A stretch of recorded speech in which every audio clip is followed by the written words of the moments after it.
All right, so Emerson just closed the books on their 2025 fiscal year. The big question is, how'd they do? Well, in the next few minutes, we're going to break down their performance, dig into what's really driving their growth, and figure out what it all means for 2026. Let's jump right in. So you hear that right from the top. The CEO, Lal Karsanbhai, is calling 2025 a solid year. He's pointing to things like making more profit on what they sell and just executing well.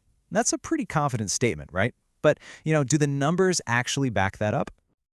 Oh yeah, they sure do. Here's the headline number you need to see.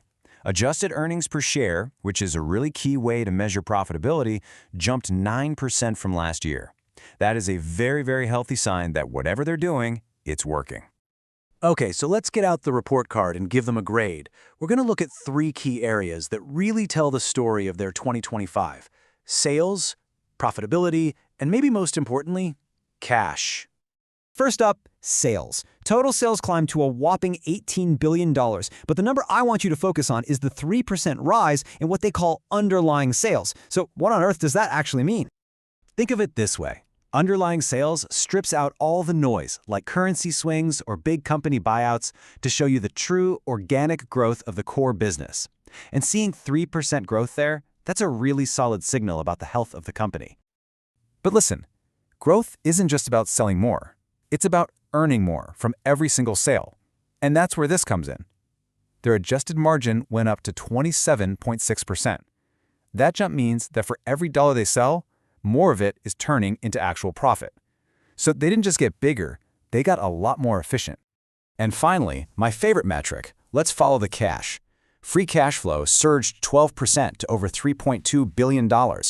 This is the actual cash the company has left over after paying all its bills and investing in itself. It's a critical sign of financial health, and a 12% jump, well, that's just plain impressive. So, there's the report card, a strong 2025, for sure. But what was the engine driving all that great performance? Well, the answer really comes down to one word: automation. So where's the proof? A huge clue is in their order book. In the last 3 months of the year, underlying orders grew by 6%. See, orders are an amazing peek into the future. It's business they've already locked in. This tells us the demand for their automation tech isn't just holding steady, it's actually picking up steam. But that growth story isn't the same everywhere. It's really a tale of two different markets. On one side, you've got North America, India, and the Middle East, which are just on fire, really pushing growth.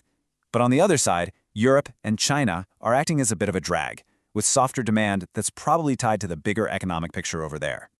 So where specifically is this demand coming from?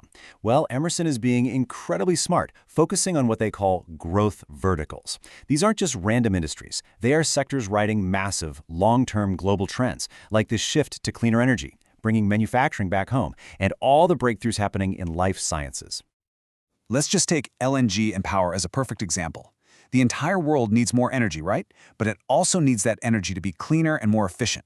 Well, that shift requires unbelievably complex automation to run new LNG plants and to update our aging power grids. Emerson makes the tech that literally makes that possible. Okay, so with that strong performance in the rearview mirror, what does Emerson think is going to happen in 2026? Let's take a look at their official forecast. Their guidance for 2026 shows a lot of confidence. They're projecting another 4% growth in those core underlying sales, a nice bump in earnings, and they expect to rake in up to $3.6 billion in free cash. These aren't wild, crazy numbers. This is the signal of steady, profitable growth ahead. And the thinking behind that forecast, well, it probably sounds pretty familiar by now. They're betting on the growth engines in the Americas and the Middle East to keep humming, while at the same time, they're bracing for those challenges in Europe and China to stick around. Okay, so let's get to the bottom line. With all this cash and a pretty positive outlook, how are they planning to reward the people who own the company, their shareholders? What's the plan for all that money? The headline number for investors is this one, roughly $2.2 billion. That is how much cash Emerson plans to give back directly to shareholders in the next year. So how are they going to do it? They're using a classic 1-2 punch strategy. First, about $1.2 billion will be paid out as direct cash dividends, right into investors' pockets. Second, they're going to use another $1 billion to buy back their own stock. The idea there is by reducing the number of shares out there, each remaining share becomes a little more valuable. So to wrap it all up in a nutshell, Emerson had a really solid 2025 with growth across the board: sales, profits, and cash. That growth was powered by huge demand for its automation tech in critical global industries.